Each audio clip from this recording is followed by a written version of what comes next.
My name is Sophie and I'm an Emily Carr student. I'm in my 4th year of a Bachelor of Fine Arts degree. I'm a visual arts major, and I grew up in North Vancouver here. I went to Argyle Secondary in Lynn Valley and was a student of Artists for Kids, pretty much from kindergarten all the way through grade 12 and beyond. I participated in every Artists for Kids program that was offered, from my after-school art program days in elementary school to the Paradise Valley Summer School of Visual Arts, to the Studio Art Academy, grades 10 to 12. A senior enrichment program with artist Erin McSavany. We focused on realism painting, and after-school life drawing classes. Just a total range of things that absolutely enriched my fine arts education and really pushed me towards a post-secondary education. I was able to be involved in my community as well. Beyond my own education, I was assisting with Artists for Kids in their after-school programs in high school. So I got to learn as much from the kids in those programs as they did from my colleagues and the teachers there.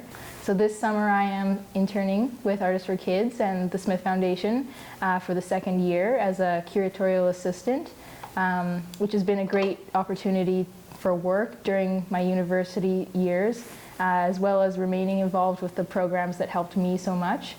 In 2017, I was awarded the Gordon Smith Outstanding Visual Artist Award, which allowed me to continue my education in a post-secondary setting at Emily Carr. That spring, I was asked to give a speech at the spring luncheon put on by the Smith Foundation. This was the last luncheon that Gordon attended, and I had the privilege of meeting him that day. So after I had finished my speech, I went over to his table and he held my hand and congratulated me with the most enthusiasm and just genuine care. And it was an impression that has stuck with me since then, and just really gave me the smallest taste of his generosity and his enthusiasm for education and passion for the fine arts, especially in the context of educating children. So I've been a student of Artists for Kids from kindergarten all the way through grade 12, whether that was in the after-school programs as an elementary school student or the Senior Studio Academy at Carson Graham in high school, to enrichment programs, to after-school life drawing lessons, to the camp at the Paradise Valley Summer School of Visual Art. I've benefited from Gordon's legacy here on the North Shore, and I'm sure countless of my own peers as well as other students from North Vancouver would say the same.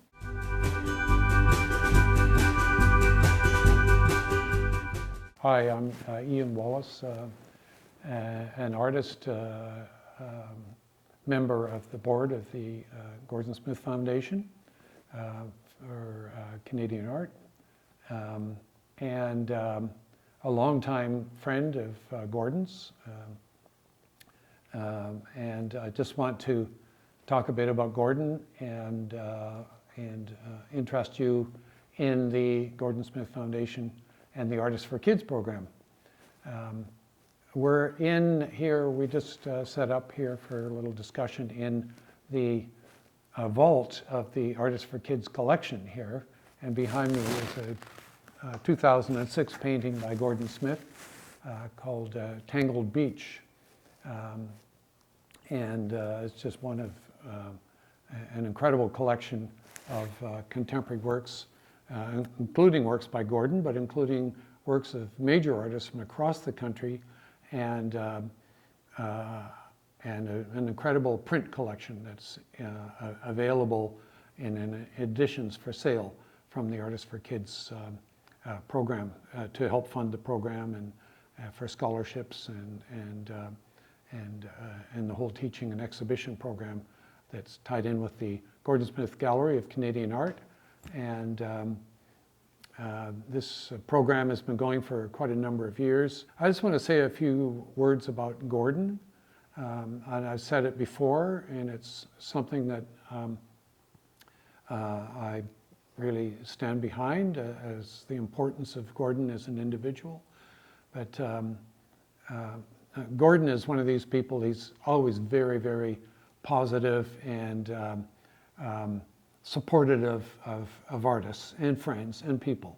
And he's always telling us how great you are and how terrific you are. I think Doug Copeland is always joking about that, even though we don't necessarily assume that we're so great or so terrific. And Gordon himself is actually an extremely modest person and never says that he's great. But I said it before in a talk I gave a couple of years ago at a special event for Gordon, that Gordon is a great artist, and he is, and I'll stand behind that in every way. A great citizen, and I'll explain what I mean by that in a minute, and a great friend. A great friend because he's somebody, and I'm not the only friend he's got many friends that he's developed over the 100 years of his life that he's been very loyal to and generous to and included in his life. And he's made other people's lives incredibly rich, and other people have made his life rich. In fact, I got to know him actually fairly late after he'd retired from teaching in the 90s, in the late 80s when he retired teaching, when he phoned me up and invited me over for dinner. Me and my wife, Cindy, and we went over for dinner and became very, very close friends. And I thought, well, this is really smart for a person. He's old enough to be my father, and retired.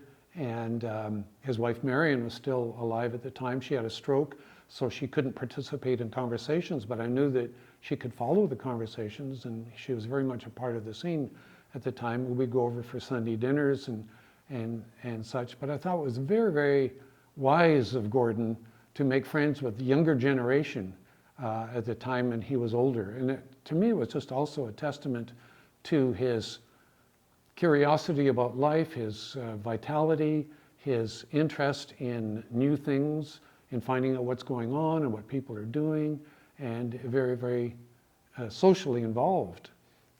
Now this, of course, I think, and the other thing about him as a great artist, over 70 years of a sustained creativity and exhibiting program of his work, and every work is vital. And I've written about his work and commented on his, what I call his touch, the kind of spontaneity and the kind of intuitive engagement with his medium, with his painting through the brush. But it was really coming from inside Gordon, his tremor, in effect, of his inner soul carried through the frisson, or the shivering of the brush onto the canvas, which we see in the canvas behind me. And every mark he makes is a testament to his humanity as I see it, and as a reflection of everybody's humanity. He was able to take this idea of the gesture, of the mark, of what I call the touch of the brush, that expresses his vision about art, about picture making, about painting, about his material, his love of color, his love of line, his ability to produce really, really stunning and vital art for over a 70-year career, right to the very end. It's really kind of amazing. He not only did paintings, but he also did amazing collages and assemblages of various materials.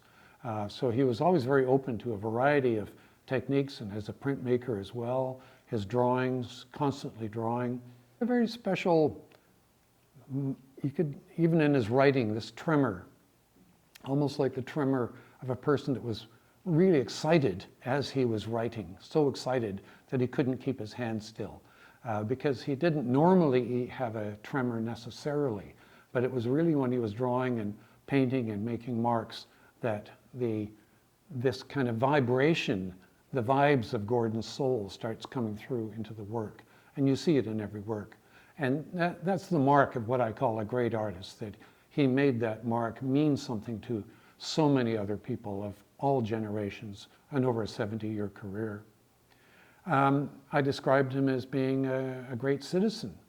And I really, Gordon's sense of involvement and his commitment to a meaningful, a social vision, really. He wasn't what we would call an activist in the normal sense, but he gave to his community. And he gave back to his community of artists and his friends and involved people in everything he did. And the whole Artists for Kids in his program that was started like almost 30 years ago through a number of his students and artist friends, Bill Reed, Jack Shadbolt, and others.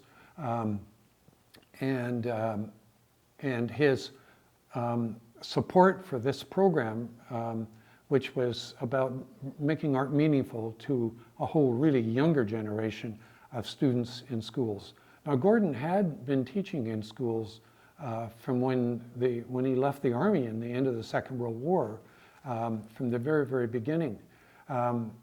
So his commitment to this didn't just come late in life, excuse me. This commitment to younger artists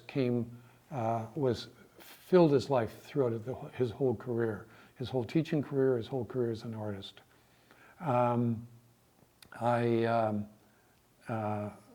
I was doing some research on the history of British Columbia art, which I regularly do, and I came across the catalog for the BC Centennial of 1958, and a catalog called 100 Years of BC Art was published. And in it was, to my surprise actually, was an essay by Gordon Smith on the children's art and the importance of looking at children's art as a meaningful expression. So his dedication to the whole education of children and children's art is very important. Another aspect of Gordon's work along this idea of a citizenship was he was part of a whole constellation of artists, writers, poets, architects, who were really important in introducing what I see as a kind of a culture of modernity to this fledgling society on the west coast of North America.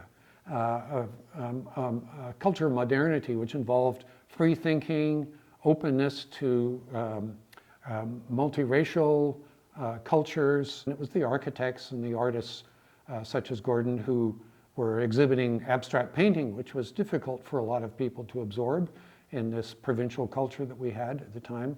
And as a young artist myself, I was totally attracted to this idea of how to make modern art. And I remember looking at Gordon's painting in the window of the new design gallery, which was run by Alvin Balkin and Abraham Rogatnik in the 1950s. Amazingly enough, one of those paintings ended up at the West Vancouver Art Museum just recently, in the collection of the family of Landon Mackenzie. They had bought that painting, a painting that I remember in my memory, a distant memory I have to say, is, oh, that's how you make modern art. So to continue about Gordon is what I call a great citizen. He, believed in the importance of art, as I do as well, that it's not just an extra that we add on to our lives. It's really an essential part of how we can express ourselves and find our identities and participate in culture in a very, very open and original way. And of course, the challenge of every artist is that concept of originality. What do you have to say as an individual? And how does what one has to say as an individual, whether you're an artist or even a part of the general public or a collector or a serious follower of the situation, what do you have to say personally? And for instance, collectors use art to express their ideas about culture, about art, about what means something in today's society. And that's where the function, I think, of the Artists for Kids collection as a constantly exhibiting collection, and also of the print collection, where prints are for sale. And to follow from that, of course, Gordon is a great friend. Not only just his manner and his generosity and his civility and his interesting conversation. We always had great conversations. He was a magnet to all kinds of different people who would gather at his house and meet each other and get to know each other and have conversations. And they weren't highfalutin conversations necessarily, but they were really the conversations that opened the doors to people beginning to understand each other and all of their individual lives and interests and all the things that they bring to the table, in effect, as what they have to say. But the collection, for instance, of the Artists for Kids Gallery is a testament to Gordon's incredible, wide-ranging friendships with so many different artists, some of the most important artists in Canada, some of them very famous and some of them not famous. It doesn't really matter to Gordon. He had tremendous respect for everybody at every aspect of art.